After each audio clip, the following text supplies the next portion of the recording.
Hi, I'm Matt Bai, the political writer for the New York Times Magazine. I'm here with Michael Cooper, political reporter for the New York Times, who's been covering the McCain campaign most of this election. We're just standing at a rather amazing moment here at the New York Times newsroom. We've seen the speeches, the campaign's wrapped, they're choosing the photos for the front page, and we're just sitting here thinking about what it all means. I mean, I Michael, had some thoughts about history watching this speech, just trying to see it as in a long view.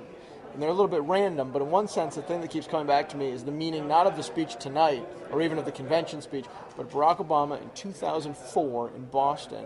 That speech was, in a sense, goes down, I think, tonight as one of the most pivotal, important speeches in American history, in the history of American politics, like Lincoln at Cooper Union or Ronald Reagan speaking to the faithful in the Goldwater's convention. You know, this idea, it launched that remarkable political rise. It's funny because I was on the floor for that convention speech. I was too. Yeah. And I remember thinking, like many other people thought, who is this guy? Why have the Democrats chosen somebody I've never heard of to be their keynote speaker? Hadn't even been elected statewide. Right. And that night I remember going back, and I think maybe I waited till the next morning, but I remember calling my wife and thinking, I think something big may have started here tonight, because he really blew the roof off that hall. He did. He did, and again, I thought the same thing. I thought, this is your party. You got a guy who can't even get elected statewide yet, and you have him out, but it is one of those great moments in American politics. I also think, we talked a little bit about the barriers that fall today, and I think it will be represented tomorrow as this huge victory for African Americans. Mm-hmm.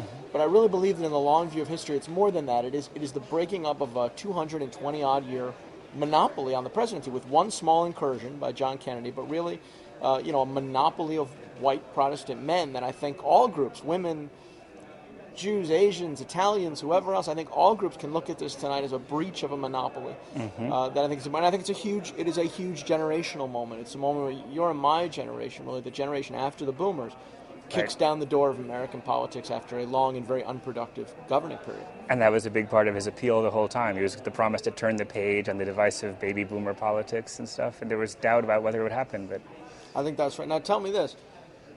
Who's the real John McCain? Is it the guy we saw give this incredibly gracious speech, the guy who went on Saturday Night Live in the last week, the guy we said, that's John McCain, the really likable guy? Or is it the guy who went with Sarah Palin outright hard after the right-wing base of the Republican Party? Well, I wouldn't pretend to know who the real one was, but we certainly saw a number of John McCains this election. I mean, when we started off, he was sort of the old happy warrior trying to recreate the 2000 mavericky kind of McCain.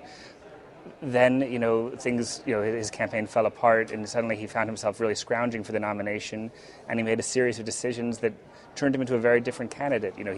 He had to firm up his base with the Republican Party. Instead of moving to the center as the general election progressed, he moved to the right.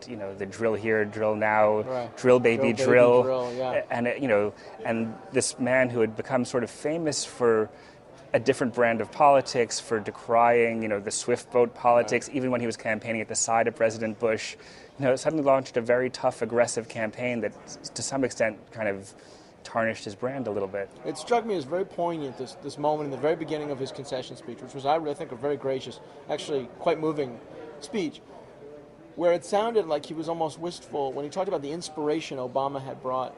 It struck me that he wanted to be that candidate, that he had started out in 2000 with the hopes of being that kind of American change and had watched someone else become it. Absolutely true. I mean, there's one line that's been in McCain's speeches forever where he's exhorting people to serve a cause greater than their own self-interest. Right. It's been there forever. It's been there forever. And I think when they saw Obama in a new formulation saying the same thing but getting much more adulation and really, truly inspiring thousands of people to come out, I think it rankled them a little bit, thinking, why can't we get this? Yeah, and maybe that anger, maybe the resentment over that seeped into his campaign a little bit. It seemed to. I mean, certainly at the end, there were points where there was a lot of disdain. It seemed like his speeches would drip with disdain for Barack Obama. I remember seeing him in Pennsylvania a couple of weeks ago when he was talking about, his energy policy, blah, blah, blah, and just, right. Kind of belittling him in every way. Right, very. I mean, there is a continuum, I think, too, you can draw. I heard them saying on TV, well, the country that elected George W. Bush in 2000 has now elected Barack Obama in 2008. How do you square that? But if you look to the McCain phenomenon of 2000, even the Perot phenomenon, going back further, but the McCain phenomenon, the Bush campaign of 2000 to Obama now, there is a deep desire, I think, in America for a sort of post-partisan more cooperative, turning of the page of this past period. That's really what Bush was talking about in 2000. People forget that. It's what Perot was about. It's what McCain was about in 2000. It's what brought both McCain and Obama to this campaign. I think there's a real line of continuity there. And there was something full circle about tonight, because both McCain and Obama started out and there was sort of this promise that maybe they would be post-partisan, maybe they would run a different kind of campaign. Things inevitably got ugly and tough. But then tonight you saw first McCain pledging to work with President Obama to get things done, and then you saw Obama pledging to work with the Republicans and actually devoting a fair bit of his speech in Grant Park to the ideals of the Republican Party. It's really something, and I think that's well put. Well, I'm with Michael Cooper in the New York Times. This is Matt Bai with the New York Times Magazine, and that is a wrap on a very long and very fascinating 2008 campaign. Thanks. Thank you.